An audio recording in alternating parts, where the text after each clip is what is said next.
Deyirəm ha. Bu hakimiyyət köynəyim zamnətərdir. Bu da Mehriban Əliyevadır da. Adına Rupi Mehriban. Təhqi ol Mehriban.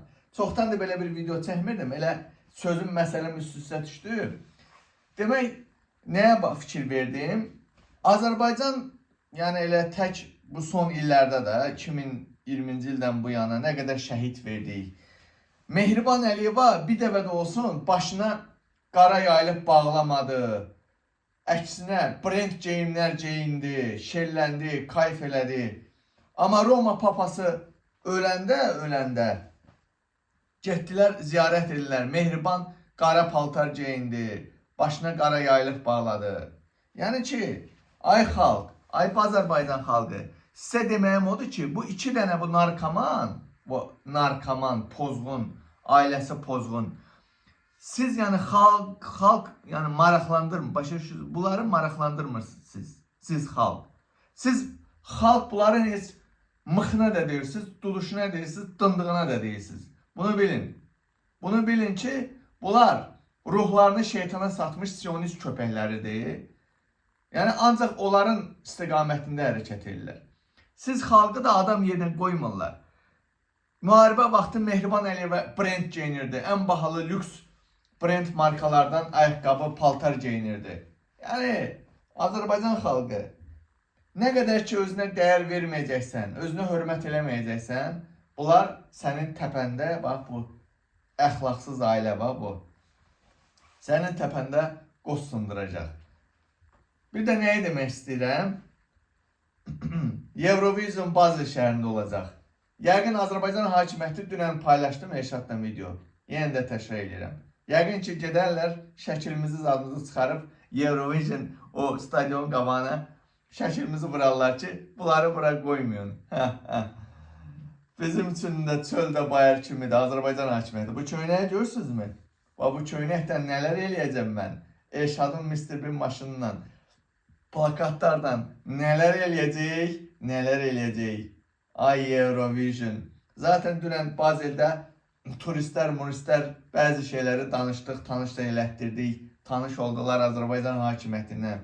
Orada Eurovision üçün xüsusi bir sərgi var idi, belə deyim də. Körpünün üstündən keçirdi. Orada həm Fələstin dəstəkçiləri var idi. Onlara mən çox şey baş saldım. Sokar terror təşkilatı və oradan da bir neçə dostlarla artıq əlaqə vasitələrimizi götürdük.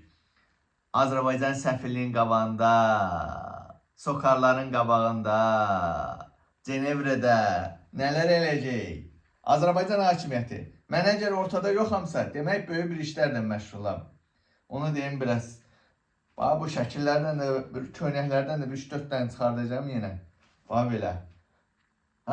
Bu qəhvə Mehribanı da tanırsınız da, bu Azərbaycanın soskasıdır. Qırmızı xəttidir. Amma hətta bəzi dırnaqarası müxalif ətçilər də var. Daşramın başı olan bəzi müxalifətçilər də var ki, Mehribanın söyülməsini istəmirlər.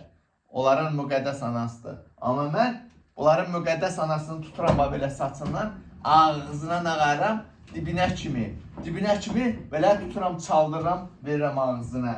Çünki Mehriban Əliyeva, sən ölgəşmisən. Sən Mehriban Əliyeva, sən ölgəşmisən. Sənin yerin bax buradır Mehriban Əliyeva. Sən prezidentlərin yataq məşuqəsi olan qəhbə soskasan.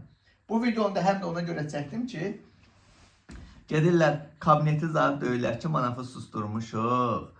Suda manaf mançın videosu çəkməyəcək. Daha Mehriban xanım sizdən danışmayacaq. Ay qəhbə ağzına verim. Götünüz ancaq mənə TikTok'un vurmağa çatar. Gözləyin, ananızı qayıracam sizin ananızı. Elə bir sürprizlər hazırlamışam ki sizə. Dibinə kimi, uğraşdır. Ətrafıma yığıram adamlar. Bir də Azərbaycan səfirliyi. Bir də baxarsan ki, oraya mən tək gəlmədim. 200 nəfərdən birdən gəldim səfirliyin qabağına. Nə qədər ki, Azərbaycan hakimiyyəti İsrailə, o uşaq qatillərinə yanacaq verəcək, sokar yanacaq verəcək. Mən sizə göstərəcəm neyinə. Bax belə. Mehriban Əliyeva bax, mamanızdır bax, qəhbə mamanız, göt mamanız, dındıq mamanız.